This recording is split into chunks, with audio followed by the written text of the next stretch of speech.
Siapa sih yang ingin uang tabungannya tergerus inflasi ketika negara lagi suntik likuiditas besar-besaran dan harga aset pada naik?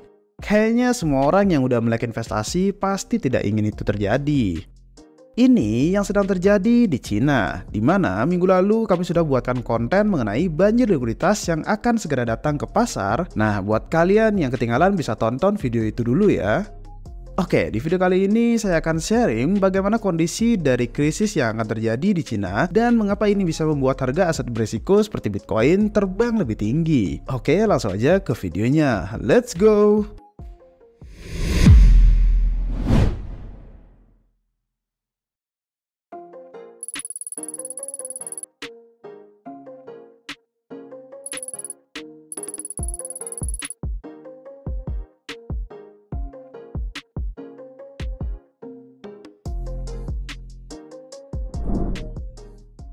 Krisis properti di Cina.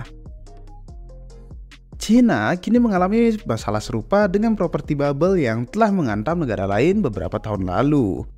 Oke, untuk memahami perubahan monumental yang sedang terjadi di Cina sekarang, kita harus terlebih dahulu mengkontekstualisasikan krisis keuangan terbaru dari 3 ekonomi besar lainnya seperti Amerika, Jepang, dan Uni Eropa.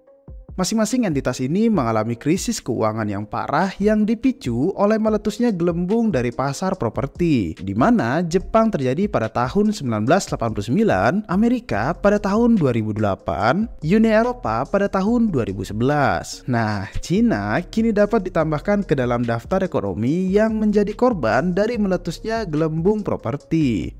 Pemerintah pusat China di bawah kepemimpinan Presiden Xi Jinping memulai proses ini dengan membatasi kredit kepada developer properti pada tahun 2020, di mana beliau memulai kebijakan yang dikenal sebagai 3 garis merah. Kebijakan ini bertujuan untuk mengendalikan utang yang tidak berkelanjutan dengan membatasi tingkat utang yang dapat dimiliki oleh developer properti. Contohnya, developer seperti Evergrande yang gagal memenuhi kriteria ini tidak dapat mengambil utang lebih lanjut, yang dimana ini akan berdampak pada kemampuan mereka untuk menyelesaikan proyeknya. Akibatnya, pasar properti di Cina mengalami krisis yang parah, dengan banyak properti yang tidak selesai dan kepercayaan investor yang merosot. Pada tahun 2024, sektor ini memegang utang sebesar 8,9 triliun dolar. Ini menandakan tantangan yang signifikan bagi ekonomi Cina dan pasar global. Jika hanya menabung di bank, mereka akan mendapatkan return yang sangat kecil karena suku bunga yang rendah. Tapi kalau ingin invest di luar negeri, mata uang Cina itu sangat dibatasi ya untuk keluar sehingga tidak bisa. Jadi pilihan mereka mau gak mau ya invest di properti lokal dan juga saham lokal. Sedangkan pasar properti di Cina sedang up only meningkat 80 kali lipat dalam 19 tahun terakhir. Jadi ada kemungkinan bubble atau udah dinilai over value. Otomatis ini akan meningkatkan dilema dari investor untuk mengalokasikan uang mereka. Akibat pembatasan kredit, ekonomi Cina memasuki jurang resesi dan perusahaan serta rumah tangga berjuang untuk bertahan hidup. Jika kita lihat dari grafik ini, permintaan pinjaman terlihat sedang dalam kawasan terendah meskipun bunga pinjaman sudah sangat kecil. Nah, dalam situasi seperti ini, metode ekonomi standar seperti pemotongan suku bunga tidak efektif lagi. Arthur Hayes mengatakan ini perlu diadakan kemoterapi moneter, yaitu suntikan uang dari pemerintah untuk merangsang ekonomi langsung. Namun, meskipun dapat membantu mengatasi deflasi, langkah ini seringkali merugikan kelas menengah dan kelas bawah karena inflasi harga aset. Nah, ketika pemerintah mulai melakukan reflasi untuk mendukung sektor perbankan dan juga properti, Arthur Hayes percaya bahwa harga Bitcoin akan meningkat secara signifikan. Dengan gelembung properti Cina yang sangat besar, jumlah kredit yang diciptakan mungkin akan setara dengan jumlah dolar yang dicetak oleh Amerika selama pandemi COVID kemarin. Kalian ingatkan bagaimana Amerika membagikan bansos menyuntikkan likuiditas pada saat pandemi kemarin, dan bagaimana harga aset berisiko seperti kripto terbang sangat tinggi? Kepemilikan properti dan dukungan pemerintah. Pemerintah modern berusaha mengaitkan kesejahteraan finansial warga negara dengan keberhasilan rezim mereka melalui kepemilikan properti. Ketika warga menjadi pemilik rumah, mereka cenderung mendukung pemerintah karena kekhawatiran kehilangan aset mereka. Ini menciptakan hubungan antara stabilitas politik dan juga kepemilikan properti. Nah, kebijakan pemerintah memiliki dampak besar pada pasar properti dan ekonomi secara keseluruhan, serta juga bagaimana hal ini dapat mempengaruhi investasi dalam kripto seperti Bitcoin di masa depan.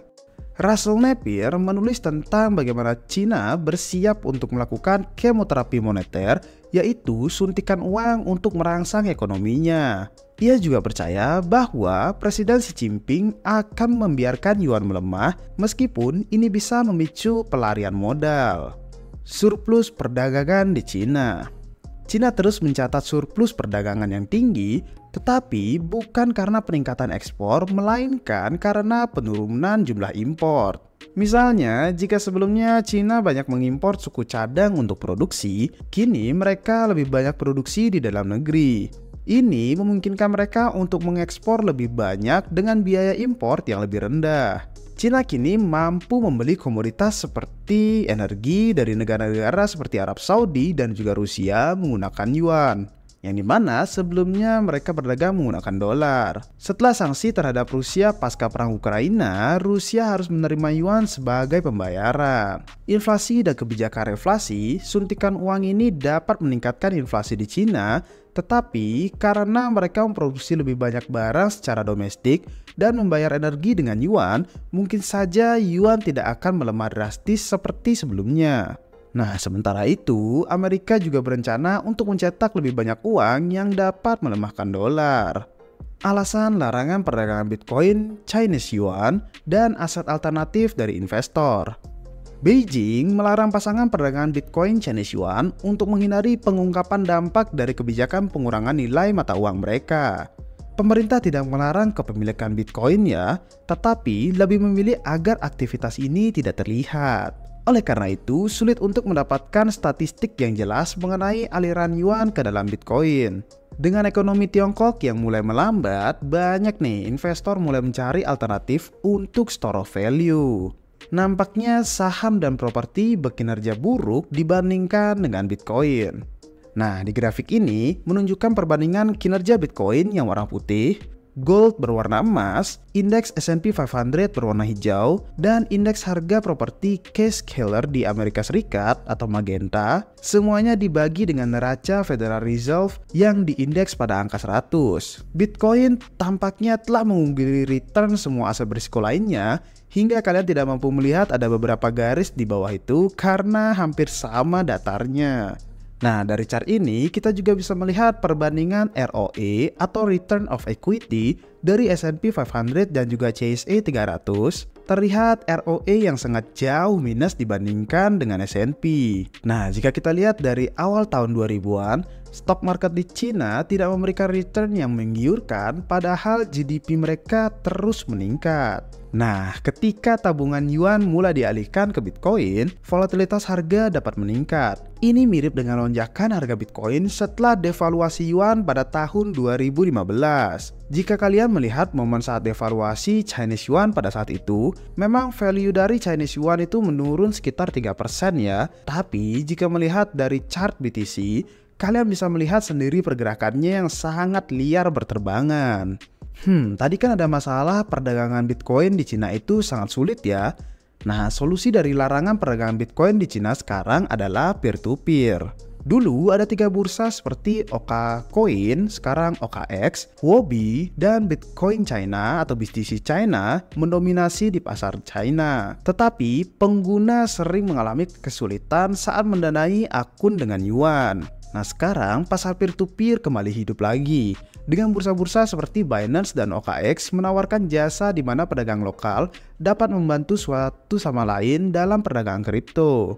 Oke, meskipun ada larangan resmi terhadap perdagangan kripto aset di China, minat terhadap Bitcoin tetap tinggi di Tiongkok ya. Investor terus mencari cara untuk berinvestasi dalam kripto aset sebagai alternatif dari aset domestik yang stagnan. Secara keseluruhan, semua kondisi mendukung China untuk mencetak lebih banyak yuan, di mana ini dapat memicu lonjakan harga Bitcoin ketika China melakukan reflasi pada ekonomi dan sektor propertinya.